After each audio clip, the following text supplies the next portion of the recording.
Dawa på norsk. أعوذ بالله من الشيطان الرجيم بسم الله الرحمن الرحيم. Det en spørsmål sikkert mange av oss som lurer på og tenker på en eller annen gang i løpet av livet sitt. Og det hvem skaperen vår? Allah sier i Koranen, Allah den som gjorde jorden til et oppholdssted og himmelen til et tak for dere. Og han ga dere form. Og så fullkommen gjorde han deres form og forsynte dere fra rene ting. Dette Allah, Herren deres. Allah velsignelsesfull, Herren over alle verdener. Koran kapittel 40 vers 64. Allah, det han som har skapt jorden for deg som et bosted, betyr, han gjorde den stabil og spredte den ut for deg, slik at du kan leve på den og reise rundt i den. Han styrket den med fjellene slik at den ikke rister med deg. Og himmelen som en baldakin betyr et tak som dekker og beskytter verden. Og har gitt deg form og gjort figurene dine gode, betyr han skapte deg i den beste og mest perfekte form. Og har gitt deg gode og rene ting, betyr mat og drikke i denne verden. Allah sier at han skaperen av bostedet og av innbyggerne og av tilbudet. Han skaperen og tilbyderen, som han sier i Surat al-Baqarah. Og menneskeheten, tilbe din Herre Allah, som skapte deg og de som var før deg, slik at du kan få taqwa, som har gjort jorden til et hvilested for deg, og himmelen som en baldakin, og sendt ned vann, regn fra himmelen, og ført til frukt derfra, som en bestemmelse for deg. Så ikke sett opp rivaler til Allah mens du vet. Koran kapittel 2 vers 21-22.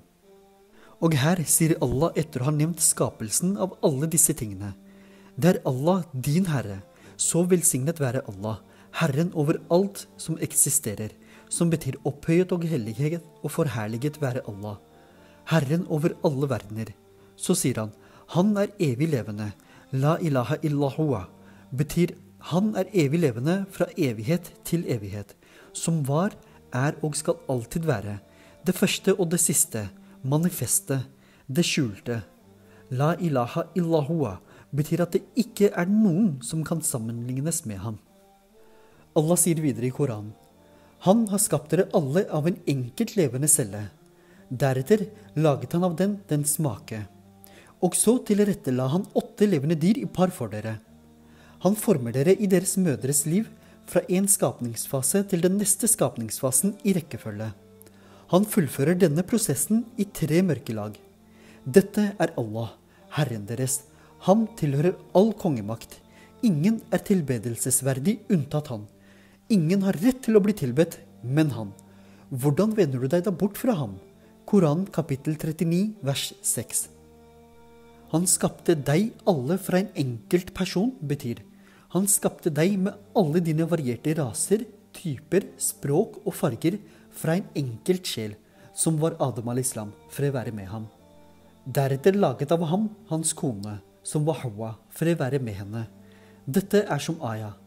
Og menneskeheten, ha takva av din Herre, som skapte deg av en enkelt person, og fra ham skapte han hans kone, og av dem begge skapte han mange menn og kvinner. Koran kapittel 4 vers 1. Og han har sendt ned for deg dyr i 8 par, betyr han har skapt for deg blant dyrene 8 par. Dette de som nevnt i Surat al-Anam. 8 varianter, et sau, et par geiter, et par kameler og et par okser. Han skaper deg i din mors livmor, betyr at han danner deg i mødrenes livmor. Skapelse etter skapelse. Alle dere opprinnelig en nutfa, så blir han en alaka, så blir han en mudgaha. Så blir han skapt og blir kjøtt og bein og nerver og vener. Og ruh, sjelen pustes inn i ham, og han blir en annen type skapelse. Vi kan gå tilbake til det første stadiet nutfa. Nutfa menneskelige hendelser i første fase etter befruktning mellom egg og sæd. Stadie 2, som nevnt alaka, bokstavelig talt har det arabiske ordet alaka 3 betydninger. 1 igle, 2 suspendert ting og 3 blodpropp. Ved å sammenligne en igle med en embryo i alaka-stadiet, finner vi likhet mellom de to som vi kan se i figur 1. I tillegg får embryo på dette stadiet næring fra morens blod, i likhet med iglen som lever av andres blod. Den andre betydningen av ordet alaka suspendert ting. Dette det vi kan se i figur 2 og 3. Suspensjon av embryoet under alaka-stadiet i mors liv. Den tredje betydningen av ordet alaka blodpropp. Vi finner at det ytre utseendet til embryoet og dets sekker under alaka-stadiet ligner det på en blodpropp. Dette skyldes tilstedeværelse av relativt store mengder blod i embryoet i dette stadiet. Se figur 4. Også på dette stadiet sirkulerer ikke blodet i embryoet før slutten av den tredje uken. Dermed embryoet på dette stadiet som en blodpropp. Så de tre betydningene av ordet alaka samsvarer nøyaktig med beskrivelsene av en embryo på alaka-stadiet. Den neste fasen som nevnt i verset modgaha-stadiet. Det arabiske ordet modgaha betyr tiggelignende stoff. Hvis en skulle ta en tiggegummi og tigge det i munnen, og deretter sammenligne det med et embryo på modgaha-stadiet, vil vi konkludere med at embryoet på modgaha-stadiet får utsteende til et tyggelignende stoff. Dette på grunn av somittene på baksiden av embryoet som ligner noe på tannmerker i tygget stoff. Se figur 5 og 6. Allah sier i Koranen: Så velsignet Allah, den beste av skaperne. Kapittel 23, vers 14. I tre slør av mørke betyr i livmormørket, mørket på morkaken som dekker og beskytter barnet, og mørket i magen. Dette var synet til Ibn Abbas, må Allah være fornøyd med ham, Mujahid Ikrima, Abu Malik, Ad-Dahak, Qatada, As-Sudi og Ibn Zaid. Slik Allah, din Herre, betyr den som skapte himmelen og jorden og alt imellom og skapte deg og dine forfedre Herren. Til ham tilhører suverenitet og kontroll over alt dette. La ilaha illallah betyr at ingen andre skal tilbedes bortsett fra ham alene uten partnere eller medarbeidere. Hvordan kan du da så vende deg bort, betyr hvordan kan du tilbe alt annet enn ham? Hva har skjedd med tankene dine? Denne tafsir al-Quran fra Ibn Kathir.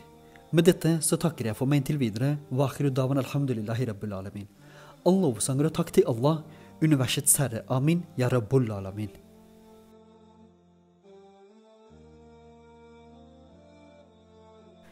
Takk for at du så på. Husk å abonnere, like og dele kanalen videre.